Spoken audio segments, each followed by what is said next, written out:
A Ford é hoje uma das maiores montadoras de automóveis do mundo. Com uma história repleta de inovação e perseverança, a companhia começou como um sonho de um menino de 12 anos que passava seu dia trabalhando na fazenda dos seus pais. Henry Ford, na vida adulta, seria o responsável por desenvolver alguns dos primeiros carros a gasolina da América. E também o cara que iria tornar esses carros acessíveis para grande parcela da população americana, transformando o que antes era um artigo de luxo em algo corriqueiro. Para isso, ele teve que criar um modelo de linha de montagem que iria revolucionar o mundo. Mas nem tudo foram rosas no caminho da companhia. Brigas com outras marcas consagradas como a Ferrari e uma dificuldade de modernização de seus carros mais recentes são apenas algumas das polêmicas que marcaram a jornada da Ford. Eu sou Revel, você tá na UVP Capital e hoje vamos falar sobre a história da Ford. Nossa história começa em 1863, nos Estados Unidos. Boa parte da mobilidade urbana ainda era feita por carroças, e o que existia de mais avançado para a época eram trens e máquinas industriais que funcionavam com motores a vapor. Esses motores eram extremamente ineficientes e barulhentos, mas ainda assim revolucionaram toda a indústria que na época crescia num ritmo cada vez maior.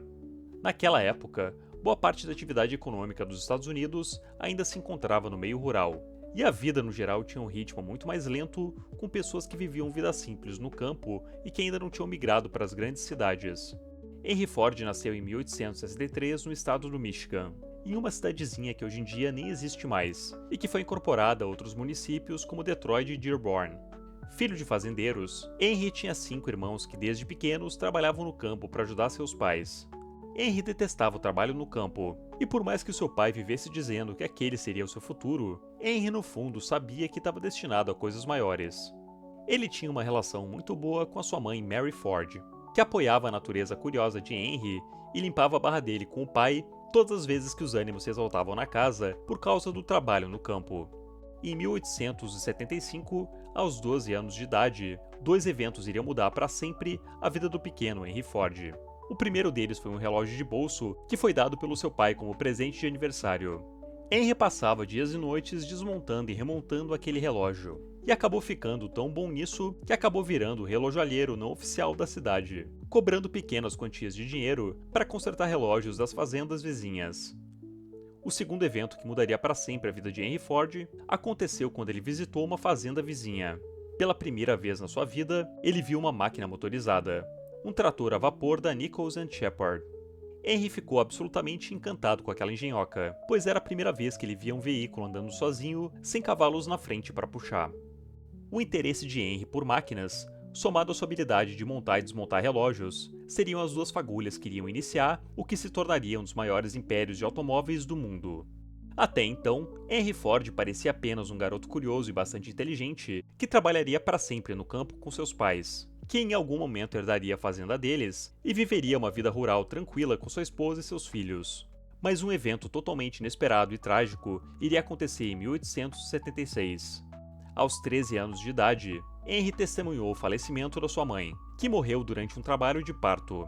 Aquele momento foi um divisor de águas na vida do pequeno Henry.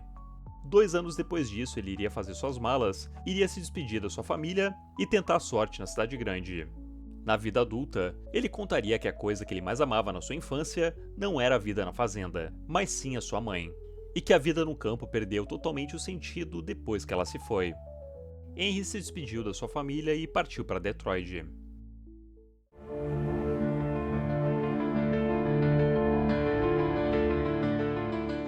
Ao chegar na cidade de Detroit, Henry ficou deslumbrado com o lugar. Havia um fluxo intenso de pessoas indo e vindo, e máquinas de vapor começavam a se tornar cada vez mais comuns no cotidiano das pessoas. Os trens nessa época eram bastante comuns, mas nas ruas mesmo só se viam carroças. E as casas da cidade eram iluminadas com lampiões. Henry, durante os 3 anos que iria morar em Detroit, iria testemunhar o começo da implementação da energia elétrica na cidade. Ele trabalhou em 2 oficinas mecânicas nessa época de Detroit, e no turno da noite fazia um extra consertando relógios, para conseguir dinheiro suficiente para pagar o aluguel da sua casa. Esses primeiros anos da jornada de Henry foram importantes para ele adquirir o conhecimento sobre o funcionamento de trens, máquinas a vapor e tratores. Ao voltar para a fazenda de seu pai em 1882, Ele usaria todo esse conhecimento para consertar o trator recém-comprado da família. Seu pai ficou tão orgulhoso que começou a indicar o seu filho para os vizinhos, que na época estavam começando também a utilizarem os tratores de uma companhia chamada Westinghouse Farm Engine. Ao saber que vários dos tratores da empresa tinham sido consertados por um membro da família Ford, um representante da Westinghouse entrou em contato com Henry e perguntou se ele não queria um emprego na firma. Henry aceitou a oferta e começou a fazer manutenção nas máquinas a vapor da empresa. Enquanto fazia as manutenções e remontava as máquinas, ele ficava imaginando se não haveria uma forma de fazer um veículo pessoal que pudesse servir como uma carroça sem cavalos. Em 1888, Henry se casou com Clara Jane e, como presente de casamento, acabou ganhando um terreno do seu pai. Nesse terreno ele teria uma garagem onde começaria a construir os seus projetos pessoais. Em 1891 ele trocou de emprego, começando a trabalhar na geradora de energia a vapor de Edison. As criações da garagem de Henry pareciam promissoras, mas tinham um problema bem sério. Veículos a vapor precisavam de caldeiras para funcionar, o que não era muito prático ou seguro para se ter um carro que andaria por muitos quilômetros. Esse problema seria solucionado com a criação dos primeiros veículos a gasolina na Europa. As notícias sobre essas novas máquinas começaram a chegar até os funcionários da geradora de energia, e Henry naquele mesmo dia já começou a redesenhar seus projetos para substituir os componentes a vapor por tanques de gasolina. Em 1896, Henry cria seu primeiro carro, o quadriciclo. Ele andaria com a sua nova invenção para cima e para baixo, chamando a atenção de toda a cidade, que na época só andava de bicicleta e carroça. Ele acabou vendendo esse primeiro projeto por $200 e usaria esse dinheiro para produzir ainda mais modelos. Anos mais tarde, ele e a sua esposa recomprariam um quadriciclo pelo seu valor afetivo.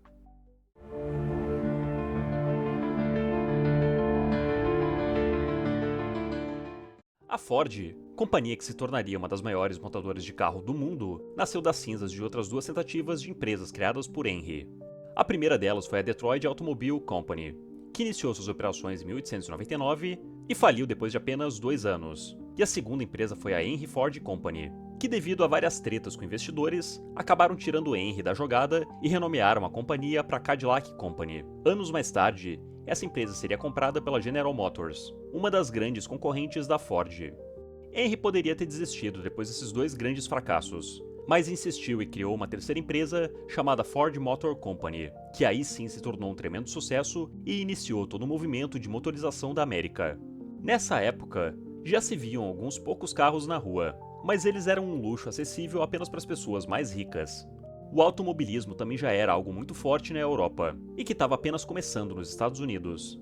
Entre a primeira e a segunda tentativa de empresa, Henry trabalhou com alguns times de corrida e desenvolveu o Ford 999, que venceu o campeonato daquele ano e deu um destaque muito grande para os veículos de Ford.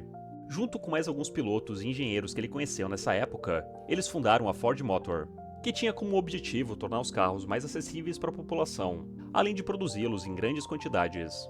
Um dos problemas mais graves que Henry Ford teve nas suas 2 primeiras empresas era a demora na chegada das peças compradas de fora, e como essa demora destruía completamente a previsibilidade da entrega dos projetos e a consistência na linha de montagem. Para contornar esse problema, Henry Ford desenvolveu um sistema extremamente rigoroso e sólido nas suas linhas de montagem, num modelo que anos mais tarde ficaria conhecido como Fordismo. Os modelos da Ford que mais vendiam nessa época eram o modelo A, o primeiro e mais popular da companhia, e o modelo N, que era a novidade que impulsionou as vendas nesses primeiros anos.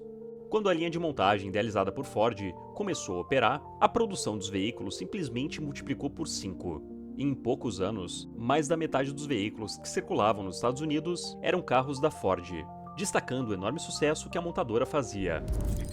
E se você quiser aprender a investir de verdade, eu te recomendo a OVP. Se você já tem R$1 milhão investidos, ou tem pelo menos R$500 por mês que você consegue investir, você só precisa clicar aqui no link da descrição e responder o nosso formulário. Além dos benefícios da OVP na hora de investir, você pode ter acesso ao cartão da OVP, que além de ser o melhor cartão do mercado, te dá acesso a salas VIP, cashback na fatura, tem um sistema de pontos espetacular, além de te oferecer várias outras vantagens. Eu acredito que essa seja uma excelente decisão para o seu futuro. Com o sucesso de venda dos modelos A e N, a empresa pôde começar um franco processo de expansão, que iria culminar na criação de um de seus maiores acertos nos primeiros anos, o lançamento do modelo T.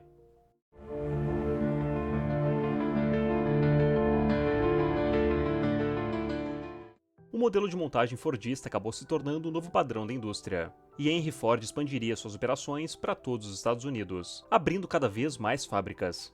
O modelo N já era um carro extremamente popular nessa época, mas ele ainda era muito pesado e gastava muito combustível para cobrir pequenas distâncias. Lá para 1908, foi descoberta uma nova liga de aço que era muito mais resistente e leve. Ela foi usada na criação de um dos maiores sucessos na fase inicial da Ford, o modelo T, que no seu lançamento custava por volta de $850. O modelo T virou uma febre entre os americanos, e apesar de ser até então o carro mais caro da Ford, ele recebeu tantas encomendas que a empresa teve que expandir para suprir essa demanda gigantesca. Em 1913, as fábricas da Ford já operavam muito mais otimizadas, cortando de forma brutal o tempo de produção dos carros, e produzindo sozinha mais carros que todas as montadoras do mundo juntas. Com uma produção cada vez mais rápida e com uma receita cada vez maior, Henry fez uma jogada arriscada, porém genial, de baixar o preço do modelo T, vendendo ele por apenas $400. Essa foi uma jogada de mestre para tornar o carro ainda mais acessível e popular, fazendo com que a Ford dominasse completamente o mercado automotivo e eliminando grande parte das concorrentes menores, que não conseguiam produzir veículos tão baratos por não ter a escala da Ford. As vendas do modelo T acabaram pavimentando o caminho para uma América cheia de carros. Mas por mais que essas linhas de montagem da Ford parecessem algo incrível, elas tinham sim seus problemas. Cargas horárias pesadas, trabalhos desgastantes e, acima de tudo, funções extremamente repetitivas e monótonas. Tudo isso era a marca registrada das linhas de montagem da Ford. Muitos operários reclamavam de ter que ficar fazendo a mesma função dia e noite, sem ter noção de como era o processo completo na montagem dos carros. Essa indignação acabou gerando uma série de protestos dos operários, que buscavam melhores condições de trabalho. Henry Ford resolveu todo esse problema de uma forma bastante rápida. Ele simplesmente dobrou o salário dos seus funcionários e diminuiu a carga horária deles, colocando um terceiro turno para tocar as fábricas. Depois dessas mudanças, as linhas de montagem misteriosamente passaram a ser um lugar muito mais agradável para se trabalhar, onde os trabalhos repetitivos eram apenas uma característica exótica da empresa. Henry Ford nessa época era um homem de poucas palavras, e o que ele dizia deveria ser executado e ponto final. Essa postura desagradava os investidores da empresa, que queriam alguém mais maleável para tocar o negócio e incorporar novas ideias. Após muitas reclamações, Henry Ford decide nomear seu filho Edsel como presidente da Ford.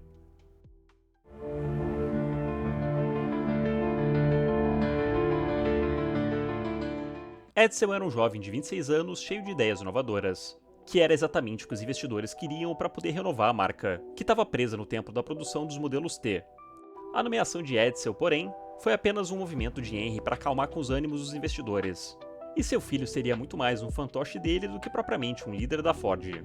As ideias de Edsel geralmente eram ignoradas por Henry, que continuava numa postura firme de produzir em larga escala os modelos T, atendendo assim às demandas nacionais. Nos anos 20, após muita insistência do seu filho, Henry lança um novo modelo A, que vai relativamente bem nas vendas, mas que já demonstrava sinais de falta de criatividade da Ford para se reinventar. Edsel, durante muito tempo, insistiu para que a Ford se modernizasse e investisse na produção de carros de luxo, e no final das contas, conseguiu convencer o pai a comprar a Lincoln Motor Company em 1922, fazendo com que a Ford oficialmente entrasse nesse mercado de carros de luxo. A mudança, porém, acabou vindo tarde demais, e nos anos 30, a Ford acabou caindo para a terceira posição no ranking das maiores montadoras, atrás da General Motors em segundo lugar e da Chrysler Corp em primeiro lugar. A situação, a partir daí, iria piorar cada vez mais para a Ford, que passaria por um momento extremamente sensível quando Edsel, filho do fundador e presidente da companhia, morreu aos 49 anos de idade, vítima de um câncer de estômago. Essa notícia cai como uma bomba para a Ford, pois nessa época, o mundo estava mergulhado na Segunda Guerra Mundial. Enquanto a guerra acontecia, boa parte das fábricas da Ford tinham sido readaptadas para atender às demandas do governo nos esforços de guerra. Além disso, o sucessor da companhia, Henry II, filho do falecido Edsel, estava servindo na Marinha Americana e não conseguiu voltar a tempo para assumir a companhia. Henry Ford, agora com 80 anos, teve que assumir a presidência da Ford de forma provisória e esperar o retorno do seu neto da guerra, para só aí passar o controle da companhia para ele. Henry Ford acaba falecendo em 1947, aos 83 anos de idade, vítima de AVC. Seu neto Henry II já estava no controle da companhia. E embora muitos investidores achassem que a terceira geração dos Fords iria acabar com a empresa, Henry II, na verdade, acabou elevando a companhia de seu avô a novos patamares.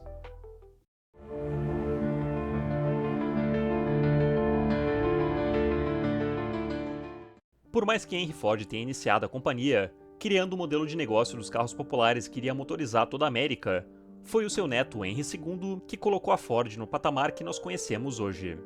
Henry, que tinha vivido uma vida de playboy até o começo da sua vida adulta, do dia pra noite se viu em uma série de situações que iriam fazê-lo amadurecer na marra. Henry, em uma janela de tempo muito curta, serviu na guerra, teve que lidar com o luto da morte de seu pai e assumiu às pressas uma companhia que ele não tinha ideia de como tocar. Toda essa pressão mudou Henry II, que se tornou um cara extremamente comprometido em fazer com que o negócio da Ford continuasse dando certo. Uma das primeiras decisões de Henry no comando da Ford foi demitir boa parte do alto escalão da companhia, que estavam tramando um plano para diminuir a influência da família Ford desde a época do falecimento de Edsel. Essas demissões não tinham como objetivo apenas assegurar o controle de Ford sobre a empresa, mas também o de cortar gastos internos que na época estavam afundando a companhia. Por mais que essas desavenças entre o alto escalão da Ford com o novo chefe não tenham pego muito bem com os acionistas, Henry II tinha algo que os investidores sempre desejaram: ideias inovadoras. Ao desmontar a operação de construção de tanques de guerra e carros do exército, Henry sabia que não poderia voltar a simplesmente construir os modelos clássicos do seu avô dos anos 30. Ele teria que inovar, criando novos modelos que agradassem o mercado americano. Para isso, ele recorreu a um time de militares do exército que ele conheceu na guerra para estudar novos modelos de carro que poderiam ser feitos em larga escala nas fábricas da Ford. A partir de 1947, novos modelos Ford foram lançados, como o Ford Super Deluxe, o Ford Showbox e o Ford Chrysler, modernizando completamente aquele visual ultrapassado dos anos 30, trazendo agora carros com visual muito mais atual e chamativo. Mais modelos marcantes surgiram nos anos 50, como o Ford Country Square, o Ford Thunderbird e o Ford Fairlane. Essa mudança de áreas foi vista com muito bons olhos pelos investidores e consolidou o papel de liderança de Henry II junto à Ford. Em 1957, a Ford abre seu capital na Bolsa de Valores e se capitaliza para expandir ainda mais suas fábricas e produzir novos modelos.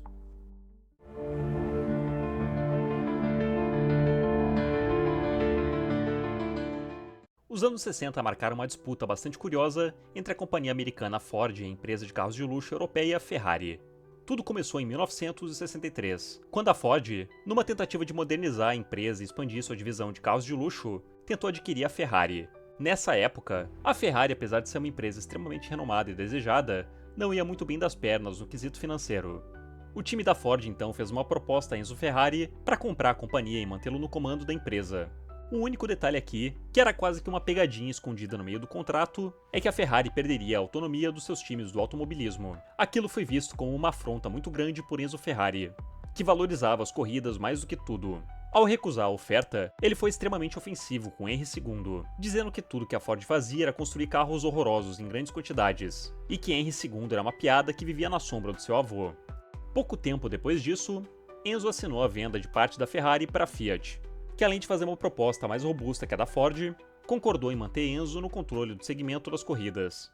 Aquela recusa da Ferrari, juntamente com a esnobada de Enzo e do acordo com a Fiat, feriram profundamente o orgulho de Henry II. Determinado em humilhar Enzo nas corridas que ele tanto amava, Henry injeta um dinheiro violento no desenvolvimento de um carro que pudesse esmagar a Ferrari nas pistas. Nascia assim o GT40, um carro que era um verdadeiro monstro do automobilismo e que fez com que um time estadunidense pela primeira vez na história vencesse a corrida de 24 horas de Le Mans, humilhando completamente o time da Ferrari, que era o favorito na disputa. Toda essa história da disputa histórica entre a Ford e a Ferrari foi contada no excelente filme Ford vs Ferrari, de 2019.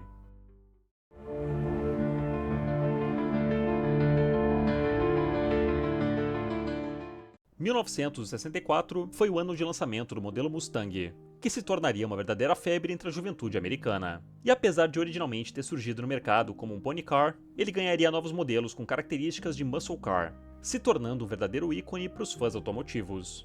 Nos anos 70, modelos icônicos como a picape F-150, o Ford Gran Torino e a segunda geração dos Mustangs foram lançadas. O mais controverso lançamento dos anos 70 foi sem sombra de dúvidas o Ford Pinto, que além de ter um nome bastante peculiar, apresentou problemas bem sérios com seu tanque de combustível, que por um erro de design, causava uma grande explosão dependendo do jeito que o carro batesse. A Ford foi bastante criticada nessa época por ter optado em manter o design do tanque de combustível, pois seria mais caro alterar o design de seus carros do que pagar por eventuais processos por acidentes com vítimas.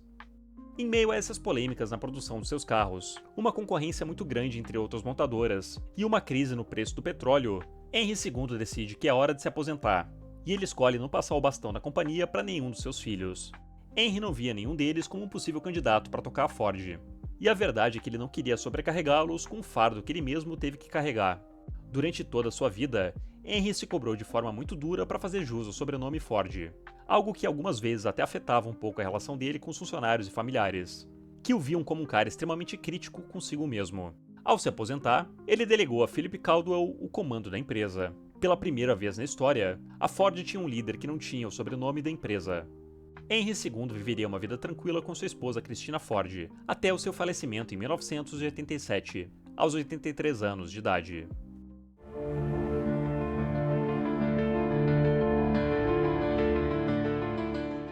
A Ford, a partir daí, continuaria expandindo suas fábricas, criando novos modelos e aumentando cada vez mais suas vendas. Desde a nomeação de Philip Caldwell, a Ford teve vários outros CEOs e presidentes, que passariam por turbulências bastante pesadas nos anos 80 e 90, devido à forte concorrência com outras gigantes do setor automotivo, como a General Motors, a Toyota, a Honda e a Volkswagen.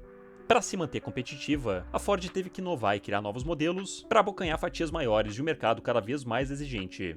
Modelos que fizeram muito sucesso foram o Ford Taurus de 86, o Ford Explorer de 90 e o Ford Focus de 98. Todos eles ganhariam novas versões com o passar do tempo. Além disso, a Ford também fez aquisições de outras marcas para fortalecer seu portfólio, além de diversificar na produção de seus carros. A aquisição da marca Land Rover da BMW em 94 expandiu ainda mais a linha de produtos da Ford no setor de SUVs de luxo. A Ford também adquiriu em 1989 a companhia de carros de luxo Jaguar, aumentando ainda mais sua exposição nesse segmento. A Jaguar recentemente passou por um rebranding bastante esquisito, que se vocês quiserem a gente ainda pode analisar em outro vídeo. Em 2001, em meio a uma queda vertiginosa de vendas por conta da crise asiática e de uma alta no preço do petróleo, o antigo CEO Jack Nasser é convidado a se retirar, e em seu lugar entra William Clay Ford, o bisneto do fundador da companhia. Pela primeira vez em décadas, a Ford tinha um membro da família no comando da empresa. Sob a gestão de William, a Ford começou a modernizar suas operações e iniciar investidas no mercado de carros elétricos. William, além disso, aumentou a presença da Ford em países emergentes da América Latina e do Sudeste Asiático. Apesar disso, muita gente critica William por não ter investido o suficiente nos carros elétricos, fazendo com que a Ford ficasse muito para trás de outras montadoras, além de trazer resultados financeiros bastante fracos para a companhia. William saiu do comando da Ford em 2014 para dar lugar a Mark Fields, que foi substituído por Jim Farley em 2020, e que é o atual CEO da Ford. Jim entrou para o cargo prometendo avanços significativos no setor de carros elétricos autônomos, coisa que os dois CEOs anteriores não conseguiram fazer muito bem. Em entrevista, Jim Farley conta que usa um carro elétrico chinês no dia a dia, o que causou reações mistas, porque essa afirmação, ao mesmo tempo que mostra o entusiasmo do CEO pela tecnologia dos carros elétricos autônomos, pegou meio mal porque ele, teoricamente, deveria defender os modelos da Ford, e não ficar usando um carro da concorrente. Existem muitas dúvidas sobre se a Ford vai conseguir se modernizar na sua linha de carros elétricos ou não, mas de qualquer forma, ela ainda é uma empresa extremamente rentável que reporta lucros bilionários anuais. Hoje, as ações da Ford são negociadas na Bolsa Americana pelo ticker F, ou via BDR no Brasil, com o ticker FDMO34. Lembrando que essa não é uma recomendação de investimento. Se você curtiu o vídeo, não esqueça de deixar o like, se inscrever no canal e deixe aqui nos comentários quais outras empresas vocês querem ver por aqui. Não esqueçam também de clicar no link da descrição para ter acesso ao VP Capital, a maior consultoria de investimentos do país. Eu vejo vocês numa próxima, um abraço e falou!